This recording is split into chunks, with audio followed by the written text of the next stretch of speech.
Hi there, it's Linda. Today I'm going to show you how to use our new open banking integration. And so I'm going to navigate into my accounts page. So what open banking does is it lets me integrate my banking accounts directly into Moola. So I've just clicked into the edit page of my accounts. This is for an existing account. So I'm going to click up here, add a bank account, and then I'm going to connect my bank. So we're delivering this through a partnership with Yapily. I'm just going to click on the HSBC personal account. And Yapily allows banking integrations to 1,700 banks in the UK and EU.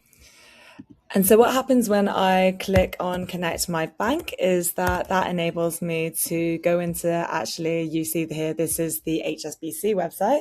That enables me to go through the authorization process of HSBC. And then what's important to know is that we only get data from the accounts you give us permission to. And this, in my case, I'm going to connect to my current account and my credit card, and then I'm going to finish here. So I've got that confirmation from HSBC now that only the accounts that I've provided access to will have their information shared with Moola. So now we're going back to the Moola website. Great. And so now I've got the option to review my account. So let me take a look at this. And so I'm just going to check that everything looks right here. In this case, I've actually just added my HSBC account. One thing is we can't actually pull the interest rate. So if you do have an interest rate, you'll need to enter that here. And then the credit card has landed up in my debt.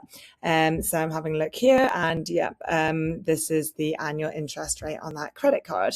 So now I'm going to go to next, and then I get the opportunity to categorize my transactions as well. So you can see here that we've got these buckets of different expense categories, and we can basically go in and say, here we go, there's one that we weren't sure about, but we can basically look in and pick which ones to exclude, right? So I'm actually going to exclude for my Revolut account the spare change, because that's just an account-to-account transfer.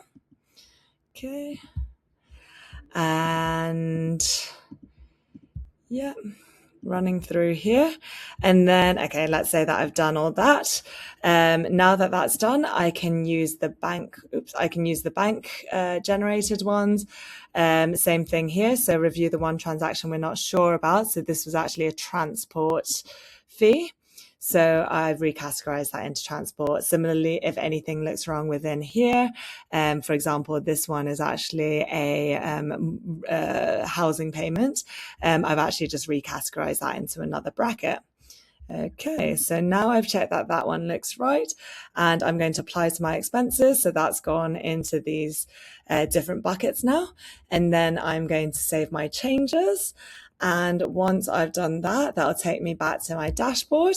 And then I can see that, and sorry, I put some funny assumptions in here in the projection assumptions, but I can now see that that's now updated the picture of my net worth. And then I can also go in here and see that my HSBC personal account is now captured and the new expenses are reflecting properly.